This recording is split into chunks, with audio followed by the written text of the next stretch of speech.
I'm Stefan Mihailu, news director of the South Shore Press. We sat down for an hour-and-a-half long exclusive interview with former Congressman George Santos, the one and only interview he's giving since pleading guilty in federal court to campaign finance-related charges.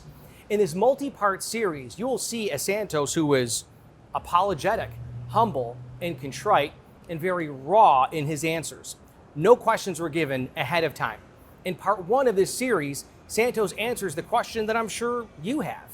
Why did he lie about his record? When it comes to the American people, they're really forgiving. Whether it's politicians, actors, celebrities, athletes, they also want to see like repentance, someone who's really sorry. And I know a lot of the media coverage, when you pled guilty, a lot of reporters had said, wow, the guy actually cried. He broke down. Like, how repentant are you when it comes to the position that you're in now? It comes down to you need to shed what has been in order to move forward to what will be. And you can fight all you want, and eventually it gets tiring. So I'm not saying the easy thing, but the correct thing to do is you come clean, you take the blows. It might bruise your ego, but it gives you the ability to regain control of your life. And for me, that at that moment was what was important. I needed to gain control of my life back. And so when you create the courage to do that, that's when you start the beginning of what comes next. And I know that sounds like a word salad, but it's the best way to describe it. You cannot move forward with your life if you don't address your past. And I had to do that in a very public way, in a very, very humbling manner. And I'm glad I did. It takes a lot of energy. It takes a lot of courage. I'm not saying I'm a hero. I'm just saying it takes a lot of courage to be able to do that in front of all those cameras and all those microphones. And I'm not immune to emotions. I'm a very emotional person, and it's not embarrassing to cry. It's not embarrassing to show vulnerability. It at least shows you're human, and I'm okay with that. And you feel that based on your behavior and to the point where you are right now? Absolutely. A lot of people struggle with me on trying to understand me. I am a very upbeat person. It doesn't mean because I'm smiling or because I'm having a good laugh that I'm being arrogant or defiant. It's just my personality. I can't change who I am. But there is obviously remorse. There's obviously a lot of accountability, self-accountability for myself that I hold myself to that is very important to me today. But does it go far deeper than saying, okay, I have to embellish my resume or have this type of behavior when it comes to, I want that power. I want to be in Congress. I want a big position. What was it? What was the motivating factor there? I think ambition. Ambition blinds you. Ambition can skew your train of thought and really, really throw you off the rails. And I think that was a perfect example and clear example of ambition getting the best out of somebody. I think for everybody who's watching and have ambitions in life, never allow your ambition to overshadow your good judgment, because that's when you put yourself in positions like I put myself. Because a lot of people have earned the position of congressman, senator, succeeded in business without the types of behaviors you engaged in. So what was it? What was that motivating factor where it says, okay, I've got to engage in this behavior to get that goal? That's a question I keep asking myself, why, right? And I can never really point back to when or why, but I can point back to I really just shed myself of principles that I should have never shed in order to achieve something that I was determined to achieve. And that's wrong. And I think everybody needs to understand that's wrong. And as embarrassing, as humbling as it is, you need to be able to say that to yourself in the mirror and to others and sit down for questions like these. Let's go back to your first run for Congress in 2020. What was the motivating factor in you actually running and throwing your hat in the ring? Most people are shocked when I say this, but I never aspired to go run for office until I saw AOC win. AOC? Yeah. Really? Understand this. I'm kid born in a basement apartment in Jackson Heights, Queens. Not your typical politician, backline and backstory. No Clinton, no Bush. And that was the ideology I thought that was the idea, pardon me, that I thought that was required for you to get into office, was come from a big dynasty, a big political family. And I see this girl, allegedly the bartender from the Bronx, Alexandria Ocasio-Cortez. I'm like, well, that's a mouthful. George Anthony DeVolder Santos is a mouthful. She's simple gal. Like, I can do this. I was so disenfranchised at the time by government, so disappointed. I had seen Trump get elected, but then I also saw a complete opposite in how policies I expected to take effect go into place. And I understood that was stemming from Congress, both in the House and in the Senate. So I said, more people need to engage. And that's when I decided to engage, was because AOC showed a path. She took out the would-be next Speaker of the House in Joe Crowley in my original district where I was born and raised. So for me, that was like eye-opener, like, wow, this has to happen. Did she inspire you to run? Absolutely. Different ideology, but she showed that there was a path for simple, normal people of no elaborate background. Let's talk about that run in 2020 against Tom Suozzi. As you know, you run for a big office like this. There's going to be background checks between opposition research of other candidacies, even media. Was there anything in your mind that thought, okay, someone's going to start digging hardcore in 2020? What leads to everything that everyone knows now starts at a small scale in 2020, and then it exacerbates itself and loses control in 2022. What was supposed to be a white lie just to get a meeting with the GOP chairman in order to get through the door, to be considered, turned out to be becoming part of a bio that is not written by me, that goes on a website that is not constructed by me. And if you've ever run for office, you'll understand how easily you kind of lose control of all these things. And it just grew bigger than it was supposed to be. And here we are today in a sense of, yeah, there was always that in the back of my mind, like, well, do people really check this stuff? They just take it at face value? Or, God, if I get caught, what am I going to do? Those were obviously in the back of my mind. But I lost control. You admit you were wrong. Absolutely. But on the flip side of that, media did not do their job in 2020, or for that respect, 2022, and neither did your political opponents. So at any point in time, especially in 2020, do you think, I got away with it? I think that in 2020, it was also a bit of arrogance from the Tom Suozzi campaign, because he's a political juggernaut, a formidable opponent to run against. I've run against him. I know. The guy he's entrenched. He's a political dynasty here on Long Island. So there's no way that he thought I was a threat. So I think arrogance, his arrogance, allowed me to get away with it in 2020. And then in 2022, I guess Robert Zimmerman was arguably the worst candidate in the Democrat slate across the country. Because all it would have taken was a hardcore background check, some kind of opposition research, whether it was the media or your opposition, and then the so-called House of Cards would just collapse, correct? I would assume so, yes. Did that thought ever cross your mind of, like, at some point in time, I'm going to get caught? I got arrogant. It didn't. Not in 22. Not as much as it should. Like I said, my ambitions really skewed my good judgment. Is that what it is? Just wanting that position in Congress that drove you to say, I'm going to say anything and do anything to win that seat? Let me walk you back a little bit. So I run in 2020. I'm a new kid in the block, no experience. And you won on election night. Yes. So on election night, I was ahead by several thousand votes. And that lasted for about 10 days, so much so that Zoe Lofgren and Rodney Davis, the ranking member and chair of the House admin, invited me to orientation. Democrat chair, ranking member, Republican at the time, invited me for orientation. And I went down to DC, met a lot of new incoming members, amongst them people like Ronnie Jackson and Byron Donalds, who are now household names in Congress. Lauren Boebert, Marjorie Taylor Greene. I met these folks, and I developed those relationships.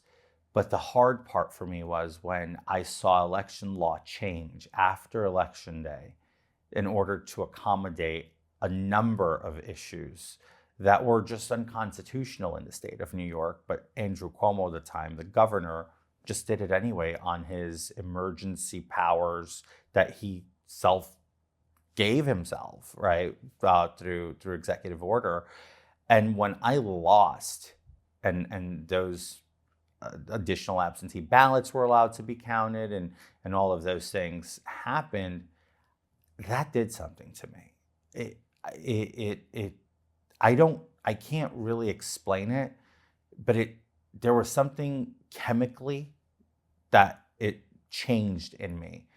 I became outraged, angry, resentful, so many things. And I said on day one, I said, I'm running again next time. I don't care. So you're in Washington, D.C., taking part in congressional orientation. You won the race. You were ahead on Election Day. Then someone comes and basically taps you on the shoulder and says, oh, by the way, there's these 70,000 ballots. You're not a congressman. What happened? I'm in D.C. with a former staffer, Sam Mealy, who I guess for purposes of media has also had his own run-ins with the DOJ. So Sam is with me. He's my transition aide, which we're designated to have when you're in orientation, meaning that person's already on payroll for the government. So Sam comes up to me. I'm literally in the auditorium, congressional auditorium, sitting opposite of Ronnie Jackson, and right in front of Kat Kamek, and we're all socially distant. And I remember this clearly because we had the House physician giving us instructions on healthcare and how our health is his number one priority, blah, blah, blah. Pretty good healthcare, I'll say that. Sam comes behind me and says, George, we have to talk. And I'm like, all right, what's up? And he's like, let's step outside. I step outside, he's like, you're like down 30,000 votes now. I'm like, what? Instantly I'm in shock. I'm like, what do you mean I'm 30,000 votes down? And then he's like, yeah, they accepted the 70,000 absentee ballots and they started opening them. And I said, what? And my entire world, I remember crying. Instantly I started bawling because for me it was, big deal. Like I became a congressman and then I didn't.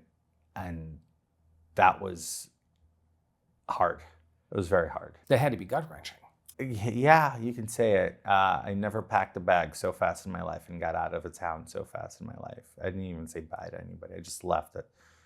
I went to the room. This was midday. I went to the room, didn't partake in anything anymore. Scheduled my train ride back to New York, and I got on the train at 5:30 in the morning the next morning. Politically speaking, do you think that was another case of Republican basically getting screwed by, oh, we found more ballots and now you're out of office? I think it's more of a case of election irregularities and governors and executives having the ability to change election law after Election Day, which is wrong. So let's now go to your race in 2022. And you mentioned you started with, a white lie in 2020, and obviously it grew exponentially into your race against Zimmerman in 2022. At some point, did you ever think to yourself, like, this has got to stop? Like, I can't do this. At one point, it just got so convoluted, Stefan, that I think this way. You kind of lose track of reality in the rush. And I think that's what happened. Like, you can tell yourself something so many times, you start believing it, right? And it was pretty bad. It was god-awful. I can say that if I were to do everything over and I got a chance to redo the last 3 years of my life, 4 years of my life, I do it so much differently. But how difficult, even from a personal perspective? Like, I think of myself. I'm married, I got 3 kids. Like, I'm ready to set myself on fire every day between work and kids. And it's tough for me to just get through a day. So how did you even compartmentalize all of that in your life? I don't know. I really don't know. If a lot of people ask me things about 2022, most of it, I'm not trying to be dodgy here, I don't remember. I just really don't. And some of it is just blurry. I look back, it's almost as if I had a haze over me and I was just like in a trance of insanity. Like I call it my multiverse of madness, because that's what it felt like. 2022, you win. You're elected Congress fair and square. No doubt you won that race in 2022. After that victory, do you think, okay, I'm in. There's no way people are going to dig now, because if they would have in 2020 and 2022. After I won, that was the last thing in my mind. Truly, it was the last thing in my mind. Really? I don't know why, but it was the last thing in my mind. I was ready to run in and be a congressman. I was excited. I put together pitch decks and proposals so they understood where I wanted, what committees I wanted to land. I had already been given the nod for a waiver so I can be on financial services and foreign affairs. I speak 4 languages. I would have been useful. I've traveled extensively. I understand different cultures. I've lived different cultures. I grew up in an immigrant household. So I was very excited to get the work done. I was, oh my God. And the New York Times article comes out 6 weeks after I got elected, and my honeymoon was over. And when those calls came in from national media, was there ever a thought in your mind of like, they got me, the gig is up? Yeah, 2 days after the New York Times article came out was Christmas. So obviously I went and I celebrated Christmas with my family. I completely shut off from the external world. And I believe it was 2 days after Christmas, on December either 26th or 27th, I'm not sure, I gave Carl Campanile from the New York Post an exclusive, and I came clean. I came squeaky clean to him, and I just told him the truth. You take full responsibility, but wasn't there also a responsibility of the Democratic Party to run legitimate opposition research and the media to actually do a thorough background check of anyone who runs for Congress, whether it's you or anyone else? It's my responsibility, right? I should have known better. I should have, sure, they didn't do the digging, but why would they? What would lead them to believe, right? I put up a good front. So it's my responsibility. I own it. I have to own it. If I don't own it, I can't move forward with my life, and I want to move forward with my life. I don't want to be stuck as a shadow and a shell of the past. I want people to know that there's so much more to me than the last 4 years of my life, and there's so much more I want to offer as a person than to be living the stigma of what has been, right? I want to talk about what will be, and the only way to do that is moving past this by taking responsibility, owning up, and just, taking the punches to the face. Is that what stings the most, though, where you're thinking, okay, I could have achieved that goal. I could have been, at least right now, in that position without engaging in that behavior? Is that the deepest regret? Like, I could have done this without it. Look, there's days I imagine, had I just not done any of this stupidity, I would be a rock star in Congress. I was the first openly gay man ever elected as a Republican, 96% conservative voting record. The other 4% that I lost based on conservative ratings, I'm proud of, because they're all environmental things that I believe in. I believe everybody has a right to clean water and air. I believe that we have to fight to make sure that we're giving people access to, it's an undeniable access to clean water, I believe. And I stand by those principles, especially here on Long Island where we deal with aquifers. So for me, it's like I could have been doing so much more. I could have been a rock star, and I imploded myself. From the very beginning, you mentioned in 2020, it started with a white lie, then moved on to bigger ones in 2022. Looking back on it, why even do it from the start of your race? I had bad advice. I had bad people guiding me. Obviously, I'm to blame because when you hear bad advice, you're supposed to repudiate it and say, no, I didn't. So that's my fault. No one else's. How big is that regret? Enormous. My story is so much more interesting for the American people. My family's background, my family's history, and our fight in this country, my upbringing would have resonated far more with the American people than whatever nonsense was conjured. And that's my biggest regret, is A, putting my family through it, B, putting people through it. Look, my biggest accomplishment in life, and no one can ever disagree, was being elected to Congress, right? And representing the people of the 3rd District of New York. It was a great honor. It was an awesome responsibility. And I love doing that job. And if I were to tell you today that I don't miss it, I'm lying. Not a day goes by that I don't miss it. It seemed chaotic from the outside, but if you were on the inside, we were actually doing work. And I like very much doing the work. In part 2 of our multi-part series, sitting down with former Congressman George Santos, he talks about why he pled guilty in federal court and his fears about going to prison.